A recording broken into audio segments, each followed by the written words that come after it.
Just before I introduce him, I'd just like to tell you a little bit about Anwar. He is the founding director of Milton Keynes Islamic Arts and Culture, which is a charitable organisation based in Milton Keynes and has been running for the past 2 decades, if I'm correct. He began the Arts in the Park Festival that has become the organisation's flagship event, and it's celebrating its 15th year this year and has more than 20,000 visitors. Anwar's mission is to improve cultural understanding in Milton Keynes and to provide a safe environment for its inhabitants. Welcome to the show, Anwar. And Thank you very much. What a wonderful way to introduce. I feel humble, Safira. Leicester is just junction 21 and Milton Keynes is junction 40. And next time round, I hope to pop by in your office and bring a cup of chaiwala with me. And you know where we are as well now that you've seen it on the map. The secret is out. The secret is out. On Evington Road. Yeah, jewel in the crown. That's what I call. The secret is out. So nice place and buzzing city, full of youth energy, and great things are happening in Leicester and Leicestershire. And thank you for welcoming me. You're very welcome. And I should probably declare that Anwar did kindly interview me in Milton Keynes earlier this year. So I thought it was a chance for me to interview him in return as a little thank you. It's the lovely reciprocal nature. So I've just done a little intro to you, but really I'd like you to tell me a little bit about yourself in your own words, a little bit about your background and how you came to be doing what you're currently doing now. Of course. Well, let me start with my personal journey, my personal background. I mean, I was born in Kenya, a place called Mombasa.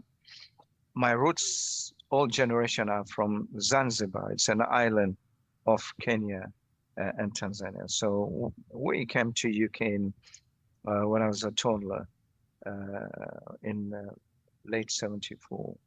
So. And then grew in UK like any other, coming from colony countries and Commonwealth, settled down, education plays part. And you grow up with thinking, but this country has given us a huge opportunity, and it has done so. And many of us have responded and reciprocated and contributed extremely well. And we do so continue as year after year and generation goes. I've been living in Milton Keynes for quite a number of years. I'm based at the college, Milton Keynes College. I used to be a lecturer, and then when 9/11 came, and the directors of the college said, Anwar, we know you're a pain in the backside, so we will help to create this organization. So then the great work that you feel passionate about and you want to talk, we will support it. So it was that conversation. And meanwhile, I was always involved in doing assemblies in schools. Okay. So there was always that education and assemblies, please come and talk. And this came about as I was a governor in a school. Okay, I was going to ask what was your background that led to you being able to do that? It was, so the newspaper, and remember this was pre-9/11, no one was doing it in Milton Keynes. Okay. And they wanted to know, and it was to do with inclusion at the time. It was more about diversity. The government policy wasn't even inclusion. So my kids were in the school and I was a governor there. So they said, oh, would you mind, sir, come to the school and talk about what is Eid, what it means, okay, and celebration, and talk about how it fits in with Islam. And I had to do research as well, because brought up in this country and in my own family heritage, what conversation was going on in our own family unit raised by my parents, like anything. So we were diverse. As a Muslim, we are so micro-diverse as well.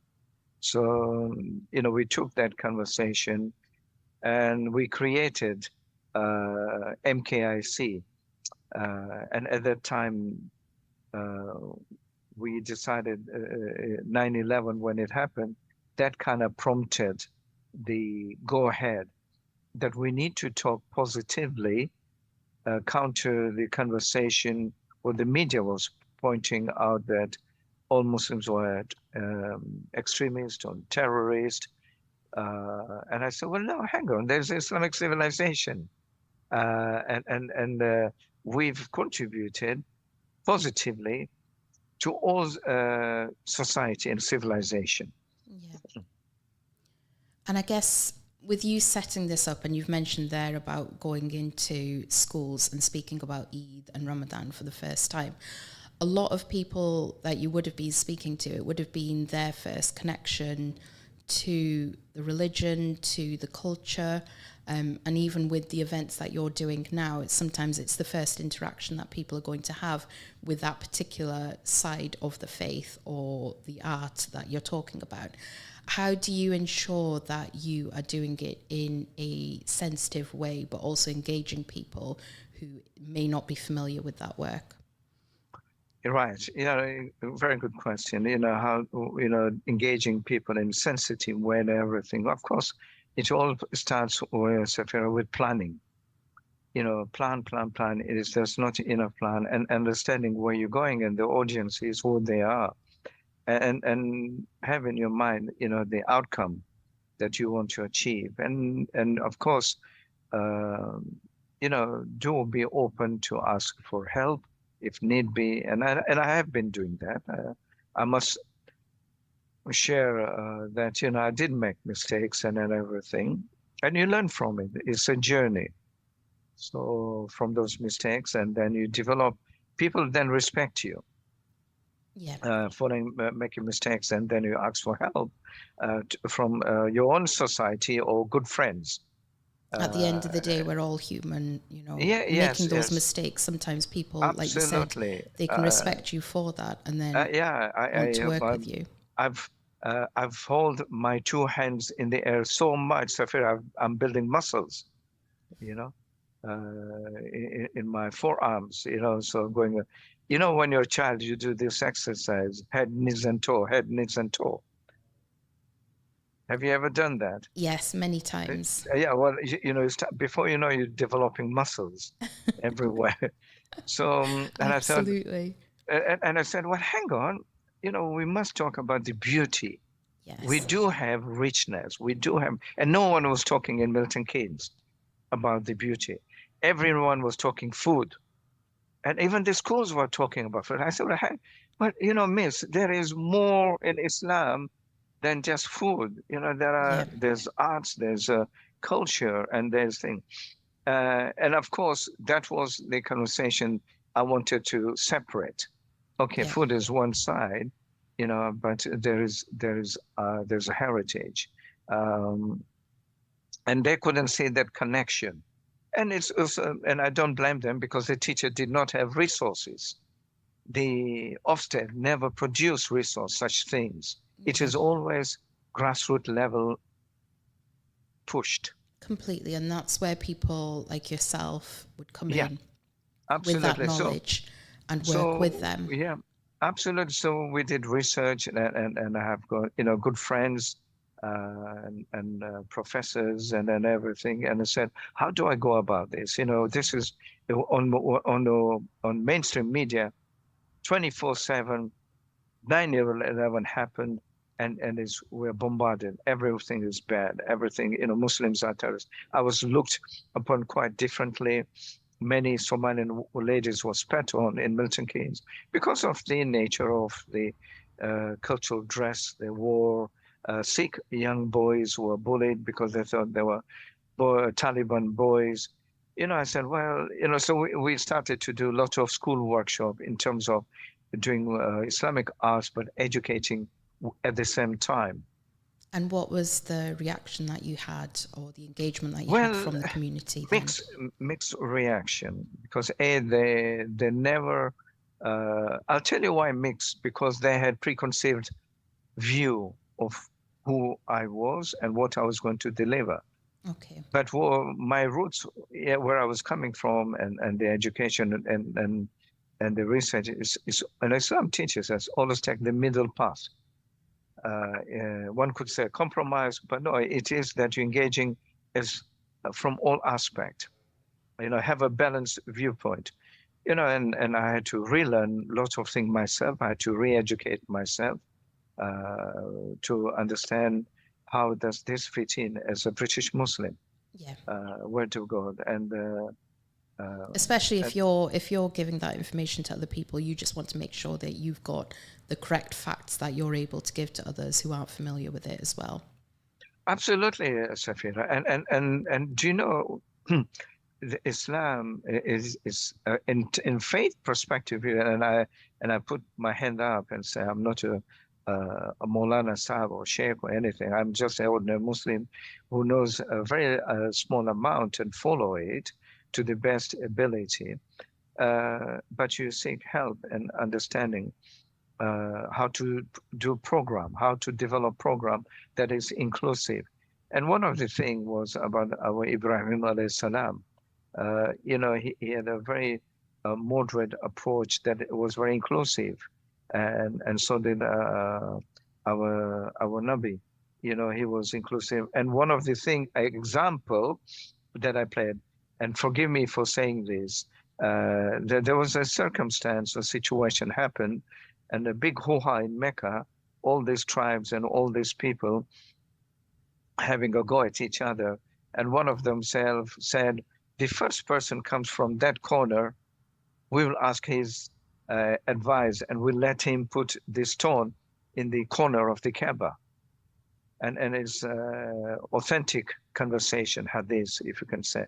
And who else happened to turn out? Our sweet Nabi, al-Sadiq. And then he put the stone in the carpet, and everybody carried that carpet from all sides, and it became inclusive. So isn't that a wonderful story of inclusivity we Muslim are? Such simple story, and with the outcome. With the It outcome, is. everyone And the everyone key joined in. message that you've just said there is about inclusivity, not just Yes. within our community, but also how we approach others as well. And then that was my approach in the schools, and that would baffle them. They did not, they had preconceived idea, and I helped to chip that away by the end of the session with them, and gave them examples which the teachers they knew themselves. For example, the mosque, we looked at the garden design and the building architecture, because that was the two hooks, architecture, because they are tangible. And we also went on trips. I organized trip to go to Regent Park Mosque because that was quite idyllic to look at it and had resource. Okay. So you've Uh, mentioned some of the work that you've done in schools. How did Arts in the Park come about? yeah. Well, Art in the Park, thank you very much for asking that. I wanted, after a number of years doing schoolworks and everything, it took some years to gain confidence. This was new area. I lacked confidence, so this kind of I brought some what do you call created steering group, Okay. people from the council, police, college, director. Then later was what do you call the director of inclusivity. He joined. So Okay. all these people kind of uh, governed or helped me to navigate to where we are. And sadly, none of the mosque members were keen to be part of this steering group, if I can call, for the Eid Festival Art in the Park. And we Okay. said, let's do something that this city, Milton Keynes, has never seen a free event where it's a safe environment, good weather, good entrance, funfair, but it's educational based. So as a governor, when we were doing school were doing things, I started to introduce workshops that to create exhibition and things that are tangible, and we would showcase at the Art in the Park Festival.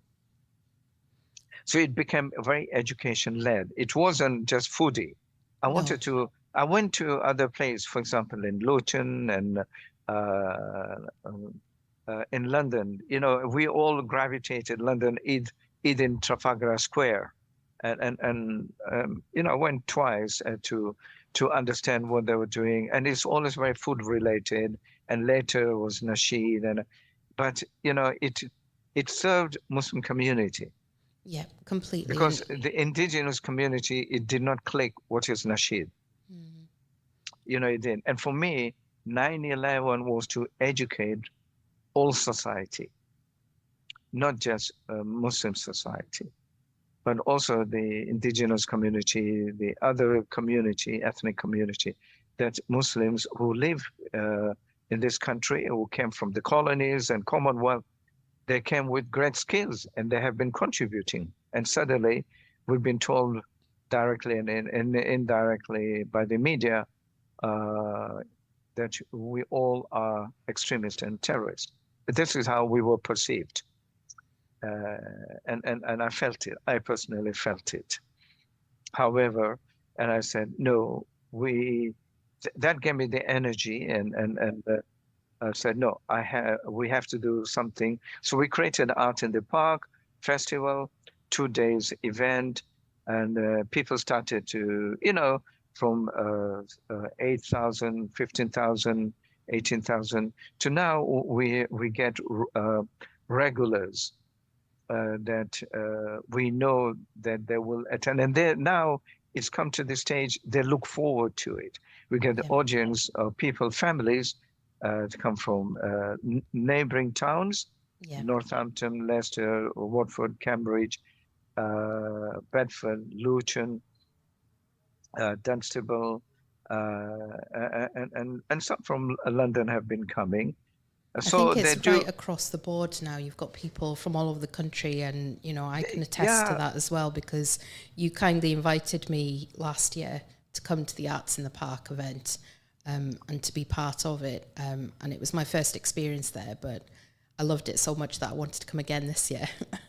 Well, well, you are invited. You know, I'll put this on the record. You know, and the thing is, as you see, our audience are young people, family people, and you know, at the end of the day, if they only take a small seed, who we are and contributing factor, and now more so is needed because what's happening other parts of the world, Gaza, number one. So they need to move that, you know, they need to be seen that Muslims are part of British society. We do contribute. We do add to the economy. We have doctors, nurses. We have chaiwala. You know, we got restaurant where, as I was growing up, Safir, I'm going to diversify in the city. In the corner, it was Chinese takeaway. We have Okay. overtaken the Friday night is curry night. You Yeah. know, how else can we get branded?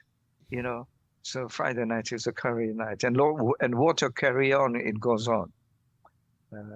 So here Yeah, it is. So completely. economically, we pay a tax, and great doctors. Some of them they've helped out in many uh, international scenarios. Earthquake. They went to Turkey, Morocco. Many British doctors went, and not only Muslim doctors, indigenous doctors who made friendship went to Morocco to help in the earthquake. In Turkey, few times. In Syria and Gaza, some of them been killed. Yeah. So, you know, our journey, Islamic arts and culture, is is evolving. It There's no is. full stop. And also, you're showing that we're more than just what people stereotypically think that we are. You know, there's so much more to us. You know, you started off talking about 9/11 and how you wanted to change people's perception. And I also mentioned that you've been working with your organization for 2 decades now. Do you think now in 2024, people's perception has changed from when you started out as to what Muslims are Well, about and about our culture? I must say, COVID, if I can talk about COVID. COVID changed quite a lot of us, all society. And I saw some great initiative by mosque um, that they were making parcels to help people to come and collect it. They weren't invited to come to the mosque, but in the car park where you came, where I interviewed you, car park, there were people with mask and everything, had a bag full of, cooked food or groceries or thing where it helped refugees collected. It happened in many cities. Similar initiatives, small scale, but for us, MKIC became surrogated mother for many refugees because the city where we live, you need to have car. The bus transport is not that great. So we became surrogated mother for many of these refugees, whether they were Somalian and Syrian. So we were traveling by car and volunteers would knock on the door, oh, are you okay? What did they need? And then, and this was not funded. We were not funded by anyone. We just thought, can we help people? We helped our neighbors who were non-Muslims. There were pensioners. They were more vulnerable, so we did shopping for them. So those kind of initiatives were great, what we've been contributing. And then the people started to learn that their neighbors were Muslims. They didn't think twice, and they started to ask questions that I was pleased to, that they said, what made you do this? Is it neighborly thing? And that starts the conversation.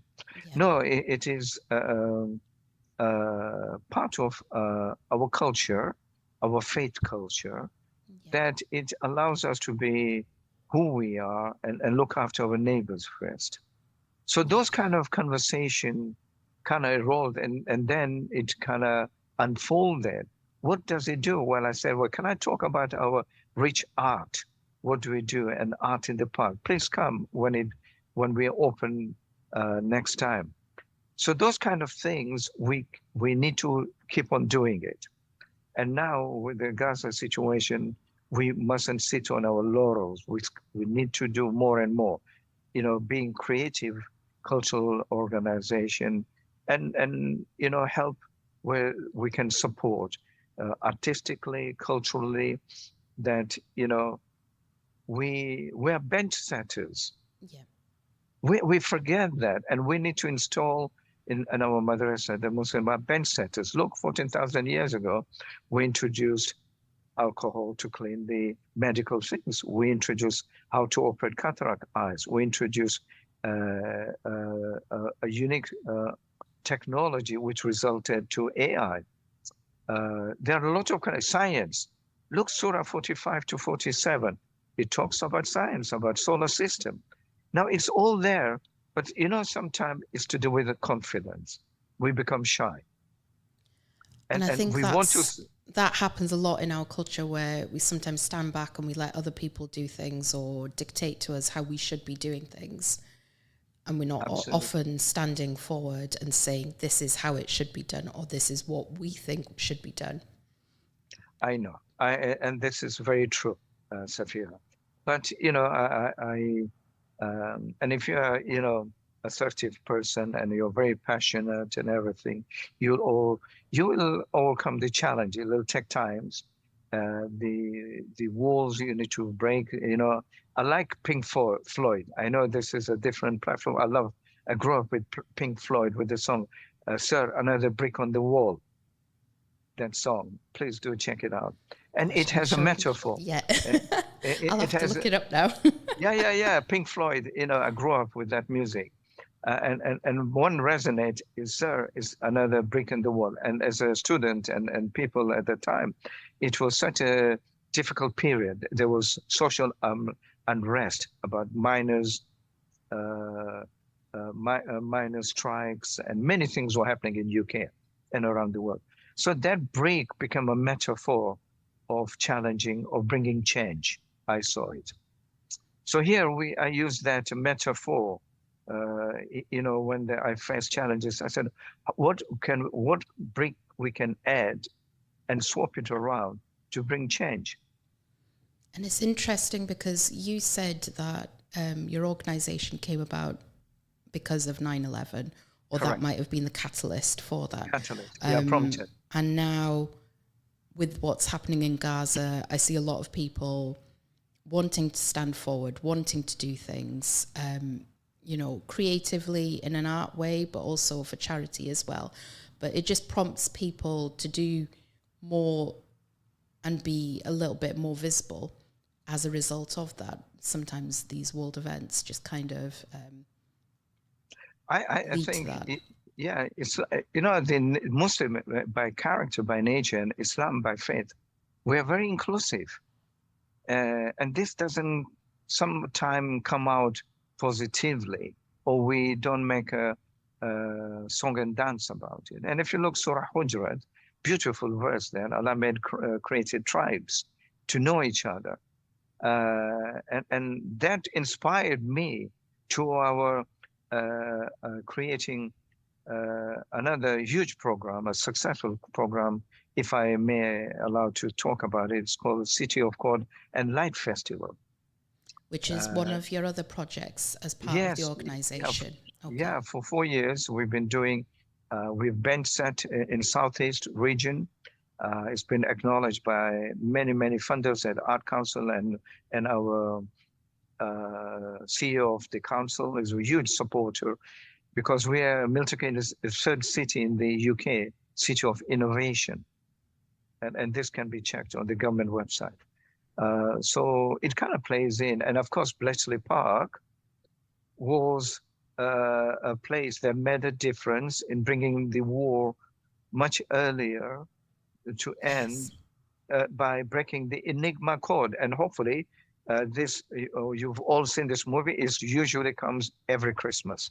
If you've got not Netflix, sit at home and Channel 4 or BBC 2, you'll see this picture, the movie, a famous movie about, there were two Hollywood movies about Enigma code. And Absolutely. people, yeah, and Safira, the Enigma code, you need mathematics. Yeah. And the director of the Bletchley Park, lovely gentleman, Ian Standen. I've got lots of time for him. And he said in 2018, Anwar, how can the Muslim community and diverse community can work with us? Okay. And the conversation happened. And then 2019, I said, listen, I've got an idea. Let's work there where mathematics came from. It came from Islamic society, Yeah. civilization. Yeah. Who created algebra? It was Islamic scholars in Iraq, in Baghdad. So let's bring that education element to how it contributed to the war. In between is the process by Alan Turing. Yeah. And Alan Turing, he was a scientist, a mathematician, but he wasn't recognized of his work until last 50 years ago, because for two reasons. A, he was gay, and second, the maths he used Islamic principle of mathematics to decode the Enigma code. And Not it's many people know this. interesting that So link that you've got there. yes, there is Turing Foundation in London. Check it out. Okay. Alan Turing never had children, but the foundation has, some elements of that. So here it is. We should be proud of our heritage. I call civilization, mathematics, education. It's part of our heritage. Absolutely. And I love that link that you've brought in with the Yeah, mathematics, but also absolutely. that Islamic element of it. And from myself, from my background, I work a lot with Islamic geometry, and it's all numbers based. Beautiful. It And is maths listening to that based. link is just a great thing. So Well, can you tell it me a little is. bit more about that work that you did? Yes, certainly. So when we decided, then we said, okay, how do we use mathematics and make a bigger announcement? So we created this program called City of Code and Light Festival. City of Code because Bletchley Park is known for code makers. Sorry, code breakers, because they're code breaker. And when you come to Milton Keynes, there are signs said City of Codes, meaning this is where Bletchley Park is. And it does. If you haven't been, please visit. I've been there a few times and I've learned quite a lot. That's interesting. When I did come to Milton Keynes to see you, I did see a lot of signs around, but I didn't realise that's what it was connected to. It's connected to that. Okay. And then for me, I was inspired more when I did research in Surah Hujurat. Surah Hujurat inspired me when that verse, Allah created tribes, different tribes to know each other. Why would our Creator say that? You know, what is the reason why He created these? To find it is more than inclusive. It's pure guidance. Saying, listen, you can't be island mentality. I'm all right, Jack. You can't have that attitude. It's beyond that. You know, and I said, isn't it wonderful? You know, our DNA is made of code. If you look in the microscope, it's a circle. And I said, well, how wonderful. So I'm going to use the City of Code. In my perspective here, Islamic tradition is about Surah Hujurat, bringing codes of human being together. Light, who brought light to our humanity? None other than, you know, our Nabi. He brought humanity. He came, he was a light to the humanity. He was created not just for the Muslim, for the whole humanity. And it is said in the Quran, our Rasul sallallahu alaihi wasallam, you know, he brought, he was created, he was born to all nations, to humanity. And I thought, well, beautiful. Here is Surah Hujurat and Surah Muhammad, Nur. Surah Nur talks of it. So that became my strength, City of God and Light Festival. I love that. And also tell me, so you've told me a little bit about how it came together. Tell me what kind of projects you've done as part of that particular program. Yes, of course. So for this is an October event happening to your viewers, 5th of October, Saturday this year. Watch our space, our website, or join our newsletter. We're happy to share it with you.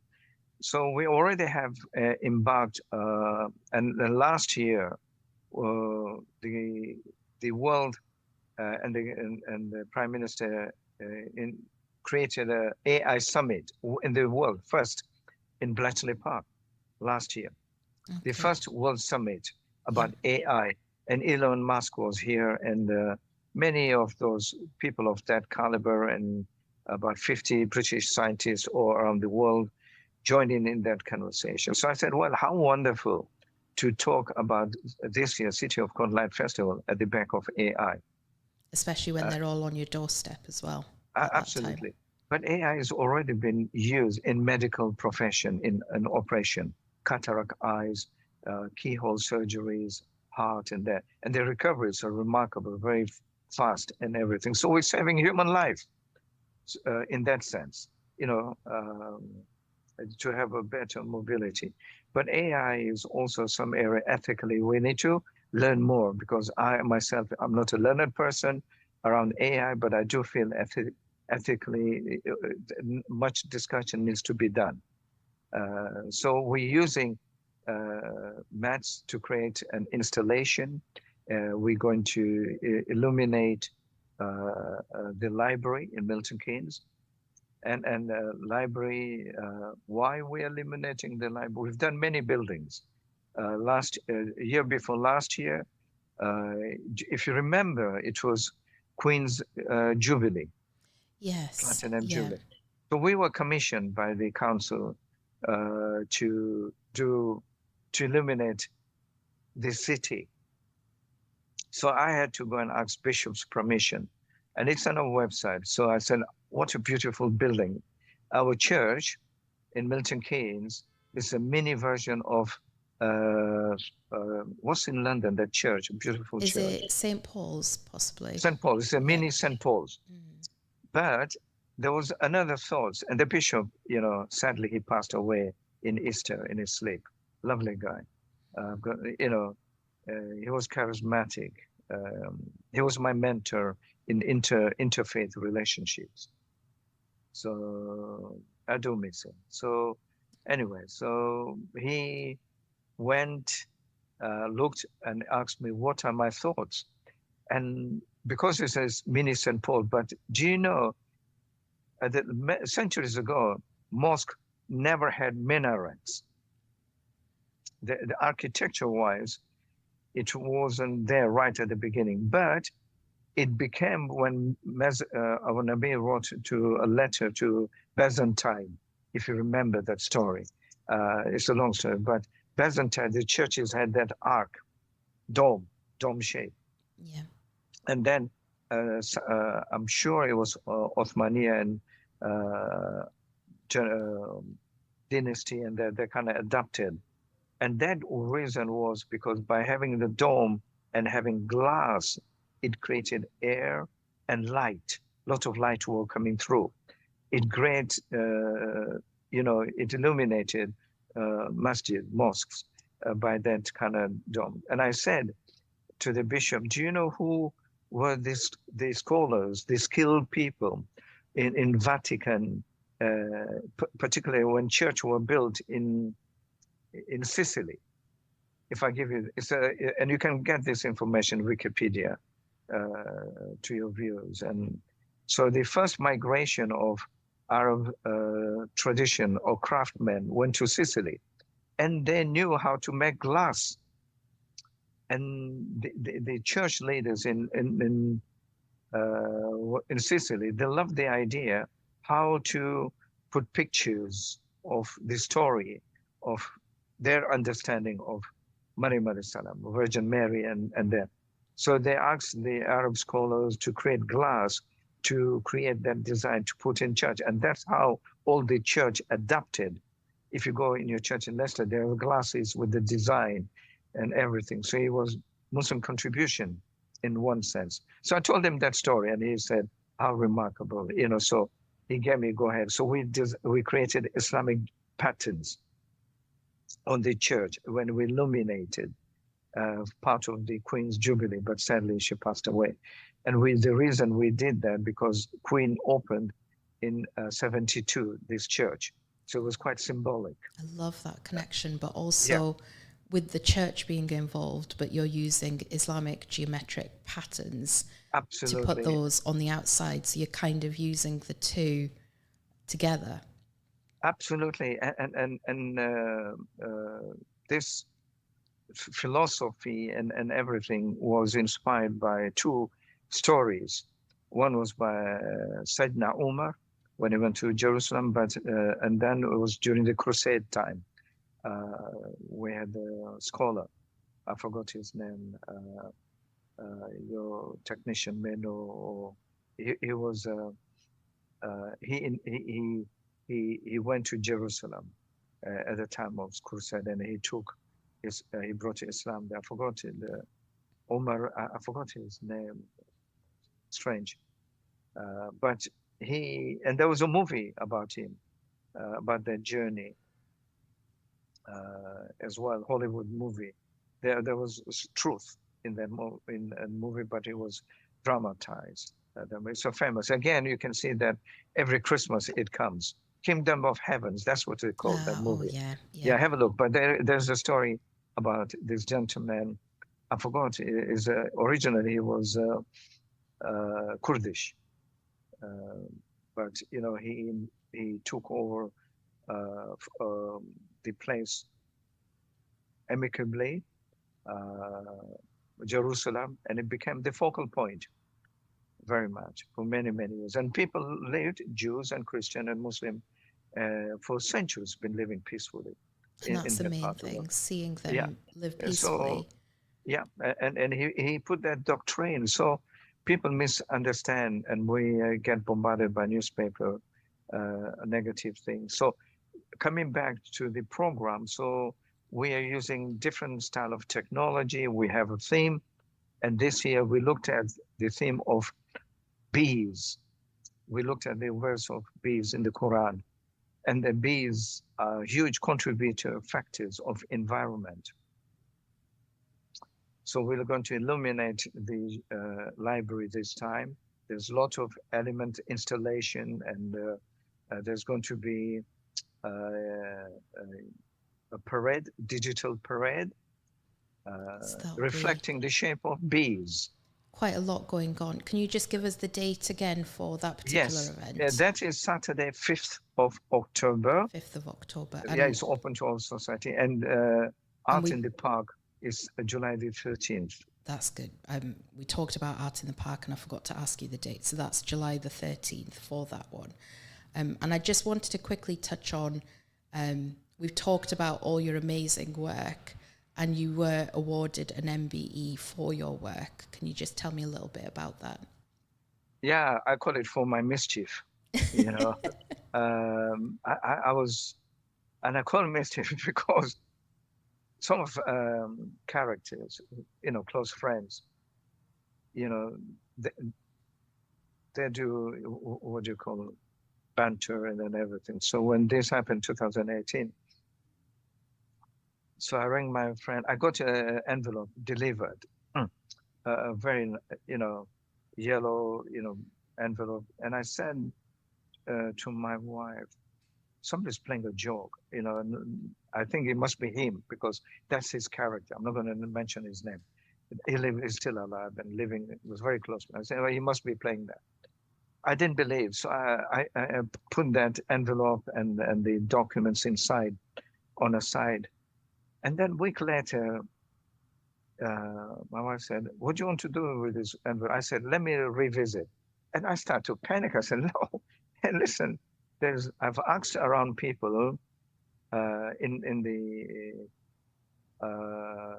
what do you call it, in the council, the leader of the council and the police. They said, no, this is genuine document. No one is pulling your leg.